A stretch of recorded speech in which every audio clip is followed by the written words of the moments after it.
Hello दोस्तों, स्वागत है आपका हमारे चैनल यूपी एग्ज़ाम क्रेजर में। दोस्तों आज है 27 दिसंबर और आज के वीडियो में हम 27 दिसंबर से संबंधित उत्तर प्रदेश के सभी एग्जाम्स के लिए मोस्ट इंपॉर्टेंट करंट अफेयर के क्वेश्चंस को डिस्कस करेंगे और हर एक क्वेश्चन से रिलेटेड आपको फैक्ट भी बताएंगे।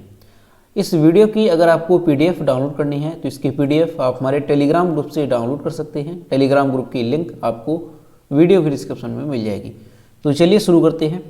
आज का सेशन शुरू करने से पहले हम कल की क्वेश्चंस का रिवीजन करेंगे। कल का पहला क्वेश्चन है, किस संस्थान ने कृत्रिम दिल तैयार किया जो तीव्र हृदय संबंधी समस्याओं वाले लोगों के लिए बहुत मददगार साबित होगा? तो ऑप्शन यहाँ पे सी करेक्ट होगा, IIT कानपुर ने।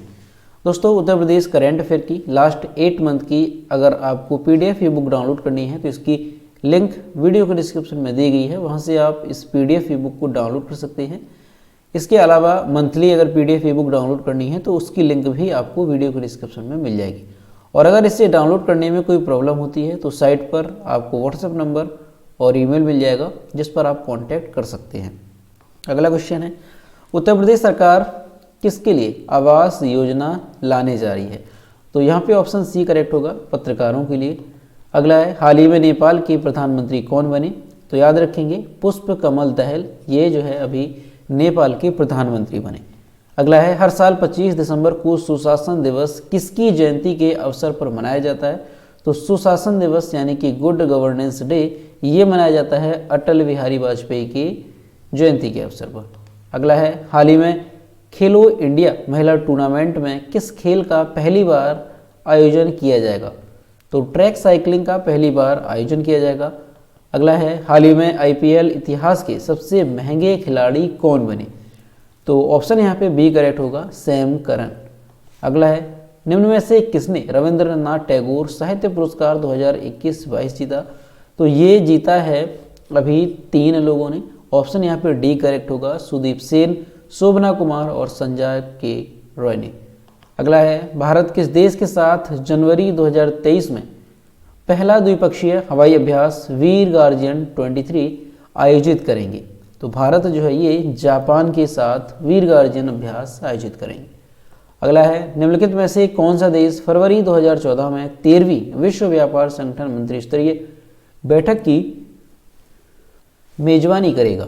तो यहाँ पे ऑप्शन डी करेक्ट होगा, संयुक्त अरब अमीरात। तो दोस्तों ये कल के क्वेश्चंस थे जिसका हमने रिवीजन किया। अब हम शुरू करते हैं आज का सेशन। आज का पहला क्वेश्चन है, उत्तर प्रदेश के वाराणसी के काशी रेलवे स्टेशन को मेजर अपग्रेडेशन प्रोजेक्ट के लिए कितने रुपए का टेंडर जारी किया गया? तो ऑप्शन यहाँ पे करेक्ट हो जाएगा सी, 336 करोड़ होगा, क्योंकि लगभग 336 करोड़ जो है अभी टेंडर पास किया गया।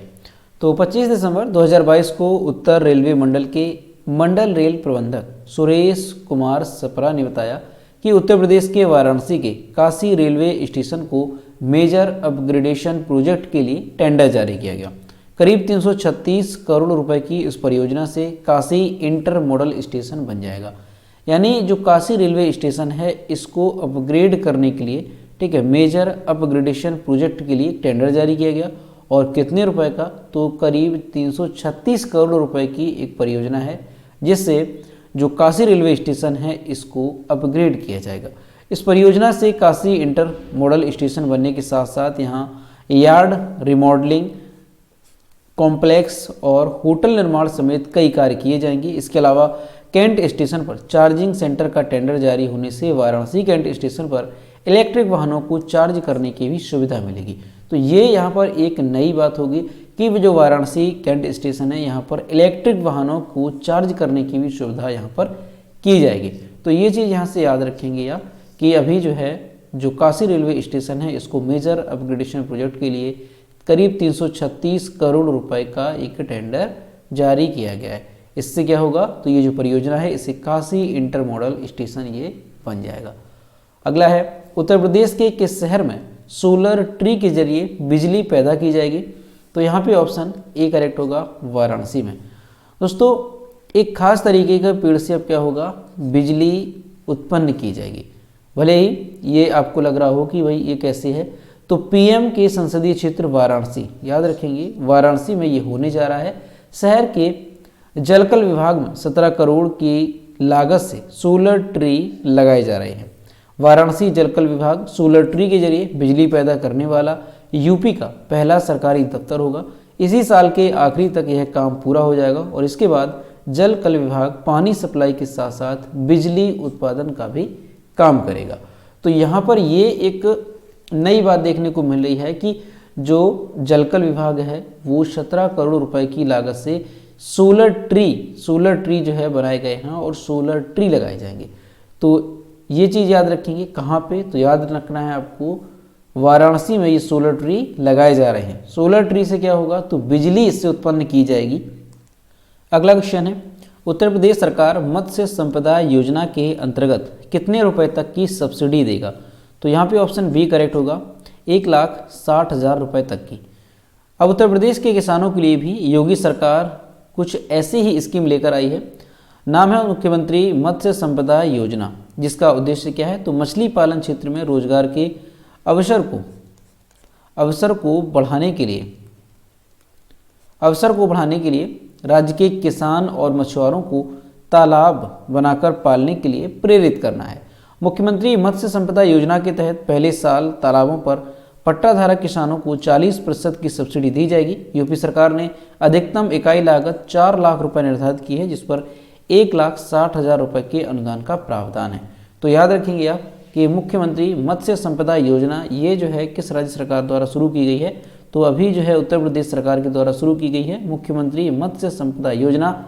और मुख्यमंत्री मत्स्य संपदा योजना क्या है, तो ये जो योजना है मत्स्य संपदा योजना, इसके तहत जो मछली पालन के क्षेत्र में क्या दिया जाएगा, सब्सिडी दी जाएगी। जो किसान और जो मछुआरे हैं वो तालाब बना करके अगर मछली पालन करते हैं तो उन्हें अधिकतम 1,60,000 रुपये तक की जो सब्सिडी है वो इस योजना के तहत दी जाएगी। ठीक है, यानी कि उद्देश्य इसका क्या है, तो मछली पालन को प्रोत्साहन करना, यही इसका उद्देश्य है। तो याद रखेंगे मुख्यमंत्री मत्स्य संपदा योजना ये किस राज्य से संबंधित है, तो ये उत्तर प्रदेश से संबंधित है। अगला है, हाल ही में फोर्ब्स द्वारा जारी साल 2022 में सबसे अधिक कमाई करने वाली महिला खिलाड़ियों की लिस्ट में कौन शीर्ष पर रहा। तो यहाँ पे सी करेक्ट होगा, नाओमी ओसाका। दोस्तों फोर्ब्स ने हाल ही में एक रिपोर्ट जारी की है और ये रिपोर्ट कैसी है, तो सालाना कमाई करने वाली महिला खिलाड़ियों की लिस्ट जारी की गई है। अब इस लिस्ट में अगर हम देखें तो जो पीवी सिंधु हैं ये इस लिस्ट में 12वें स्थान पर रहीं और टॉप 25 में एकमात्र ये भारतीय महिला खिलाड़ी हैं। पीवी सिंधु की कमाई साल 2022 में कितनी रही, तो इस साल इनकी $7.1 मिलियन यानी कि 58.6 करोड़ रुपए इनकी कमाई रही साल 2022 में। अब यहीं पे अगर हम बात करें कि टॉप पर कौन रहा, सबसे अधिक कमाई करने वाली महिला खिलाड़ी कौन सी रही, तो इसमें $51.1 मिलियन के साथ जापान की नाओमी ओसाका, ये नाम याद रखेंगे, नाओमी ओसाका ये जो है $51.1 मिलियन के साथ दुनिया की टॉप खिलाड़ी रही है, महिला खिलाड़ी कमाई करने के मामले में साल 2022 में। ठीक है ना, ये चीज़ याद रखेंगे, सबसे अधिक कमाई करने वाली ये महिला खिलाड़ी रही। इसके बाद सेरेना विलियम्स जो कि $41.3 मिलियन के साथ दूसरे स्थान पर हैं। तो याद रखेंगे आप इसको कि फोर्ब्स ने एक रिपोर्ट जारी की है सर्वाधिक कमाई करने वाली महिला खिलाड़ियों की, इसमें टॉप पर कौन रहा, तो नाओमी ओसाका ये टॉप पर रही। इनकी जो इनकम है वो साल 2022 में कितनी रही, तो $51.1 मिलियन। दूसरे स्थान पर सेरेना विलियम्स हैं जो कि $41.3 मिलियन के साथ सेकंड स्थान पर रही। वहीं अगर हम भारत की बात करें तो पीवी सिंधु को इस लिस्ट में शामिल किया गया है और ये ओवरऑल 12वें स्थान पर रही, जिनकी इनकम कितनी रही, तो $7.1 मिलियन इनकी इनकम रही। तो इसको याद रखेंगे आप, पीवी सिंधु की, और जो टॉप पर है नाओमी ओसाका का नाम। अगला है, इंटरनेशनल स्पेस रजिस्ट्री किसके नाम पर एक तारे का नामकरण किया है, तो यहाँ पे ऑप्शन ए करेक्ट हो जाएगा, अटल बिहारी वाजपेयी के नाम पर। दोस्तों भारत रत्न अटल बिहारी वाजपेयी की जयंती को चिन्हित करते हुए औरंगाबाद की भाजपा यूनिट बताया कि एक तारे का नाम उनके नाम पर रखा गया है। ये जो तारा है ये पृथ्वी से 392.01 प्रकाश वर्ष दूर स्थित है और यह सूर्य से सबसे निकट का तारा है। 25 दिसंबर 2022 को अंतर्राष्ट्रीय अंतरिक्ष रजिस्ट्री में इसको अटल जी के नाम पर रजिस्टर कराया गया, जिसका रजिस्ट्रेशन नंबर कितना है, तो CX 408US ये इसका क्या है, रजिस्ट्रेशन नंबर है। तो याद रखेंगे आप कि अभी 25 दिसंबर को क्या था, अटल बिहारी वाजपेयी की जयंती थी और इसी अवसर पर अंतर्राष्ट्रीय अंतरिक्ष रजिस्ट्री में क्या किया गया, एक तारा है उसका जो नाम है वो अटल बिहारी वाजपेयी के नाम पर रजिस्टर कराया गया। तो आप याद रखेंगे इसको। और ये जो तारा है इसके बारे में बताया गया कि पृथ्वी से ये 392.01 प्रकाश वर्ष दूर है और इसका रजिस्ट्रेशन नंबर बताया गया कि रजिस्ट्रेशन नंबर क्या है, तो यहाँ पर ये इसका रजिस्ट्रेशन नंबर दिया गया है। ठीक, तो यहाँ से याद रखेंगे। पूछा जा सकता है कि हाल ही में किसके नाम पर एक तारे का नामकरण किया गया, तो आप याद रखेंगे अटल बिहारी वाजपेयी के नाम पर एक तारे का क्या किया गया है, नाम रखा गया है।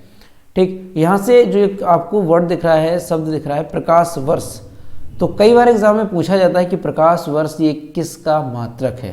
ठीक, तो याद रखेंगे ये दूरी का मात्रक होता है प्रकाश वर्ष। अगला है, कौन सा देश भारत को S-400 air defence missile system की आपूर्ति करता है। यहाँ पे ऑप्शन नंबर बी करेक्ट होगा, रूस। दोस्तों 2023 में रूस भारत को S-400 air defence missile system की तीसरे स्क्वाड्रन के साथ आपूर्ति करना शुरू कर देगा। भारत ने लद्दाख सेक्टर, पश्चिम बंगाल में चिकन स्नेक कॉरिडोर और पूरे उत्तर पूर्वी क्षेत्र की निगरानी के लिए पहले से ही अपने पहले 2 मिसाइल सिस्टम स्क्वाड्रन तैनात कर दिए हैं। भारत और रूस ने S-400 एयर डिफेंस मिसाइलों के 5 स्क्वाड्रन खरीदने के लिए लगभग 35,000 करोड़ रुपए के 3 साल के अनुबंध पर सहमति व्यक्त की है। तो देखिए यहाँ से आपको सिर्फ यही याद रखना है कि भारत ने S-400 एयर डिफेंस मिसाइल जो सिस्टम है वो किस देश से लिए हैं, तो आपको याद रखना है रूस से इस समझौता किया गया है। और अभी जो है 2023 में तीसरे स्क्वाड्रन की आपूर्ति जो रसिया है वो करना शुरू कर देगा। ठीक है, यानी कि तीसरे चरण की जो ये मिसाइल सिस्टम है वो देना शुरू कर देगा 2023 में। तो आपको यहाँ से क्या याद रखना है कि S-400 air defence missile Bharat ये किस देश से खरीद रहा है, तो ये रूस से खरीद रहा है। वहीं आपको याद रखना है कि जो राफेल फाइटर जेट थे वो भारत ने किस देश से खरीदे, तो वो भी आपको याद रखना है, वो भारत ने फ्रांस से खरीदे थे। ठीक है, और अभी जो है कुछ दिन पहले ही जो लास्ट राफेल विमान था वो भी इंडिया पहुंच गया था। तो याद रखेंगे आप, राफेल खरीदे गए हैं फ्रांस से और जो S-400 air defence missile system है ये खरीदा गया है रूस से। अगला है, हाल ही में सितवनी राबुका किस देश के नए प्रधानमंत्री बने, तो यहाँ पे ऑप्शन नंबर सी करेक्ट हो जाएगा, फिजी के। दोस्तों सितवनी राबुका जो है ये फिजी के नए प्रधानमंत्री चुने गए हैं। सितवनी राबुका को फिजी के 12वें प्रधानमंत्री के रूप में शपथ ग्रहण की। राबुका 2021 में गठित फिजी में एक राजनीतिक दल पीपुल्स अलायंस के नेता है। तो यहाँ से आपको इनका नाम याद रखना है, सितवनी राबुका ये किस देश के प्रधानमंत्री बने, तो ये जो है अभी फिजी के नए प्रधानमंत्री बने हैं। अगला है, हाल ही में लोसर फेस्टिवल किस राज्य या केंद्र शासित प्रदेश में शुरू हुआ, तो जो लोसर फेस्टिवल है ये लद्दाख में मनाया जाता है। ऑप्शन नंबर यहाँ से ए करेक्ट होगा। लद्दाख ने लद्दाखी नववर्ष को चिन्हित करने के लिए लोसर महोत्सव मनाया। लोसर महोत्सव 24 दिसंबर 2022 को लद्दाख में मनाया जाता है। लोसर महोत्सव या लद्दाखी नव वर्ष सर्दियों के दौरान मनाया जाने वाला लद्दाख का एक प्रमुख सामाजिक धार्मिक त्यौहार है। ये लोसर महोत्सव है ये नए साल से 9 दिन तक चलेगा। यह लद्दाख क्षेत्र में बौद्ध समुदाय द्वारा मनाया जाता है। तो यहाँ से आपको याद रखना है कि जो लोसर त्यौहार है ये किस राज्य से संबंधित है, तो ये लद्दाख से संबंधित है। और दोस्तों ये कई बार एग्जाम में क्वेश्चन पूछा जाता है, कौन से एग्जाम में, तो जो आपका सीटेट का एग्जाम होता है उसमें ये क्वेश्चन पूछा जाता है, कई बार पूछा गया है। तो याद रखेंगे लोसर जो महोत्सव है कहाँ से संबंधित है, ये लद्दाख से संबंधित है। और ये किस समुदाय द्वारा मनाया जाता है, तो वो भी याद रखेंगे, तो बौद्ध समुदाय द्वारा ये महोत्सव मनाया जाता है। अगला क्वेश्चन है, फीफा विश्व रैंकिंग 2022 में कौन सा देश शीर्ष पर रहा, तो यहाँ पे ऑप्शन नंबर बी करेक्ट हो जाएगा, ब्राज़ील। दोस्तों फीफा ने आधिकारिक तौर पर 2022 विश्व रैंकिंग की घोषणा कर दी है और जो ब्राज़ील है ये जो है टॉप पर बना हुआ है, यानी नंबर 1 की पोजीशन पर बना हुआ है, कौन सा, ब्राज़ील। और 22वां फीफा पुरुष विश्व कप 2022 चैंपियंस अर्जेंटीना जो है ये दूसरे स्थान पर है। विश्व कप खिताब जीतने के बाद भी अर्जेंटीना फीफा रैंकिंग में शीर्ष पर नहीं पहुंच पाया और एक स्थान के फायदे के साथ दूसरे नंबर पर आ गया है। तो याद रखेंगे आप कि अभी जो 22वां फीफा विश्व कप हुआ था 2022 में, तो उसका जो विजेता था वो कौन सा था, तो अर्जेंटीना था। लेकिन बावजूद इसके जो अर्जेंटीना है ये फीफा की जो विश्व रैंकिंग जारी की गई है उसमें टॉप पर नहीं है, सेकंड नंबर पर है। ठीक है, टॉपर कौन है, तो ब्राज़ील ये टॉपर बना हुआ है, इसको याद रखेंगे। 2022 फीफा ग्लोबल कप में अपनी उपलब्धियों के बाद मोरक्को फीफा विश्व रैंकिंग में 22वें से 11वें स्थान पर पहुंच गया है। तो याद रखेंगे आप, जो मोरक्को है ये फीफा विश्व रैंकिंग में 22वें से 11वें स्थान पर पहुंच गया है, मोरक्को, इसको याद रखेंगे, मोरक्को। अगर हम भारत की बात करें तो जो भारत है ये 106वें पायदान पर बना हुआ है। ठीक है, कौन सी रैंकिंग है, याद रखेंगे, एग्जाम में क्वेश्चन पूछा जा सकता है कि फीफा विश्व रैंकिंग 2022 में कौन सा जो देश है वो शीर्ष पर है, तो ब्राज़ील इसमें टॉप पर है, सेकंड नंबर पर है अर्जेंटीना, और वहीं जो हमारा इंडिया है ये 106वें स्थान पर बना हुआ है। ठीक, तो ये तीन आपको याद रखने हैं। अगला क्वेश्चन है, वीर बाल दिवस कब मनाया जाता है, तो यहाँ पे ऑप्शन नंबर सी करेक्ट हो जाएगा, 26 दिसंबर को। दोस्तों, प्रधानमंत्री नरेंद्र मोदी ने श्री गुरु गोविंद सिंह जी के प्रकाश पर्व के अवसर पर वीर बाल दिवस 2022 मनाने की घोषणा की है और भारत में हर साल 26 दिसंबर को वीर बाल दिवस मनाया जाता है। वीर बाल दिवस 2022 श्री गुरु गोविंद सिंह के पुत्रों साहिबजादा बाबा जोरावर सिंह और बाबा फतेह सिंह जी की शहादत का प्रतीक है। दोस्तों, वीर बाल दिवस की अगर हम ये बात करें कि कब शुरू किया गया था, तो